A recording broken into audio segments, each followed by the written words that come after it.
voicemail boxes to receive voicemail, and caller ID is used to authenticate the inbound call. So this is an example of how we can spoof caller ID using the SID vulnerability scanner, which I'm going to discuss in a little bit. So the idea here is that I can manipulate specific headers in the SIP message that say, instead of saying that you are Peter Thermos, say that you're the President of the United States, and I can call in and it will come up as the President of the United States.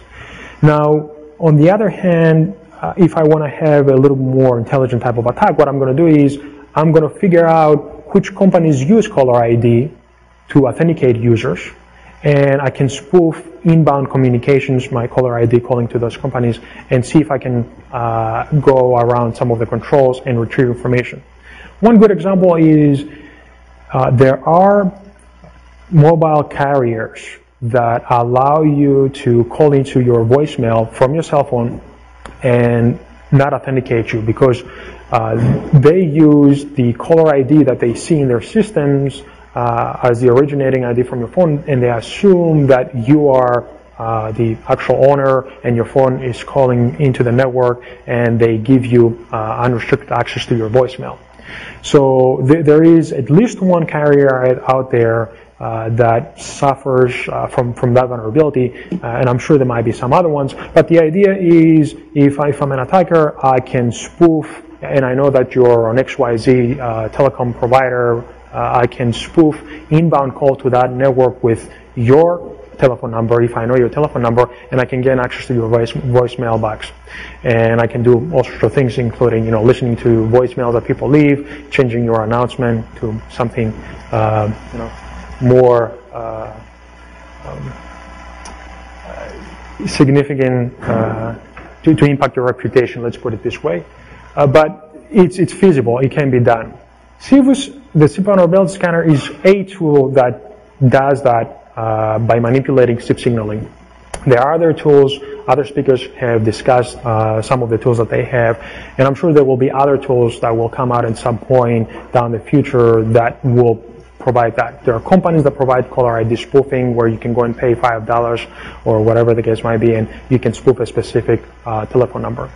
So the attack is there and it can occur. The thing is, how do we protect against this type of attacks? And the solution, I guess the easy solution is to authenticate the request, but more importantly, the service providers have to implement subscriber authentication at a point where invites or MGCP requests are not getting spoofed, so we can authenticate subscribers. The next one is an attack that has been discussed in the past. I'm going to go really quick through this. Presence hijacking, the ability of somebody to spoof a SIP message or an 833 message for that matter, and that says, I'm Peter Thermos, and instead of contacting me on this IP address, I want you to contact me on this IP address. Typically, when a phone boots up, it goes out there and registers to its call manager, with its call manager or with its proxy, and says, I'd like to register and make myself known to the rest of the network. So if any inbound calls are coming towards my user that I need to support, they need to be routed to this IP address. If the attacker can spoof a message that says, instead of contacting Peter Thermos on this IP address, contact him on that IP address, I have, in essence, rerouted the calls that user will supposed to receive. So how can this occur? Again, the slide here is a little blurry, but I'm going to focus on this one. The typical call flow that you see is you have an invite going out from Alice to her proxy server. The proxy server propagates this request to Bob's proxy server. And if the attacker spoofs a register request, the call will be, the actual invite message will be routed to Bob's, or the attacker's rather, IP address, because at this point, when the attacker spoofed the request, it said, send any, or contact rather, that's the exact header, contact Bob at this IP address. Now, Bob's IP address is 192.168.1.5, the legitimate one, but the attacker has spoofed the invite request to receive all calls on behalf of Bob at 192.168.1.3. So once the call comes into the proxy server is going to do a lookup and it's going to say, Bob, I think, is at 192.168.1.3. I'm going to send the invite there. So instead of Bob's phone receiving the invite, the attacker receives the invite, and the attacker's phone can go and do the three-way handshake, the SIP handshake, and establish the communication. So these are the critical fields in the register request. So the way that we need the via is where the actual invite is being originated, the station's IP address. And the contact is the other header that we need to pay attention. And here's the header that is spoofed. Now, to protect this type of attack, we have to authenticate registration and also invite requests. Basically, authenticate any requests that have to do with registrations or initiation of calls, in this case, invites. So this is the header that supports authentication, and here's the MD5 hash of the authentication. There is an algorithm that is being used to derive this hash. It's not as straightforward as the H323, and I think it was covered by the previous speakers. So they cover how the H323 MD5 hash is being generated. The SIP one is a little bit more elaborate, but again, you can brute force that, and that's one of the things that Civus does, is brute forcing in real time or offline type of attack SIP registrations. So let me see if I can bring the tool up.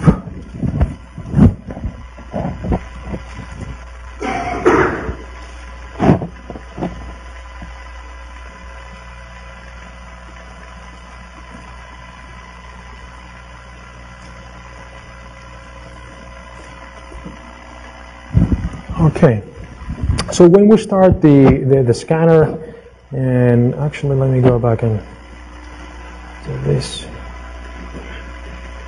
So this is the latest version. Actually, I was working on it last night. It was posted about 1:30 Eastern Time on the site vapsecurity.org, which I can reference. I have as one of the references at the end of the presentation.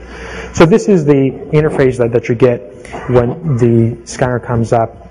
At this point, you're going to realize that the SIP protocol is only being supported, but we have plans to integrate MGCP, H323, RTP as well. The tool has a couple of different functionalities, if you will. One, the Utilities tab allows you to do two things. One is the message generator, the SIP message generator, which allows you to craft specific SIP messages. You can start an invite, a register, a buy request, a cancel request, options, notify, acknowledgement, info, refer. Pretty much you can spoof a cancel request or a buy request. So if you want to do a denial of service attack and you have two endpoints talking to each other and you can spoof a buy request, you can disrupt their connection, their session. So as I said before, there will be a number of different type of attacks that we're going to see going down the road. What we have to do as a community is come up with security requirements that we need to enforce in our networks, enterprise or carrier, and also advertise those security requirements to vendors that sell us products. So the other piece of this is the authentication analysis. The authentication analysis has two pieces. One is the real-time authentication, where we point the tool to a SIP proxy, and then we can, let's see if we can, okay, and we can, we can select your traditional user IDs file and password files to start brute forcing the proxy. So let's see. I've set up a proxy here, which I think it's going to work. This is my proxy. This is a simple proxy, SIP proxy. It has some users on it. We use that as part of workshops that we're doing of web hacking as well. So we're going to try to do a brute force attack on this. While we're doing this, it's going to take some time, but over here you're going to see the different passwords that are being used. Now, in the background, what we do is we develop that authentication header that we mentioned before.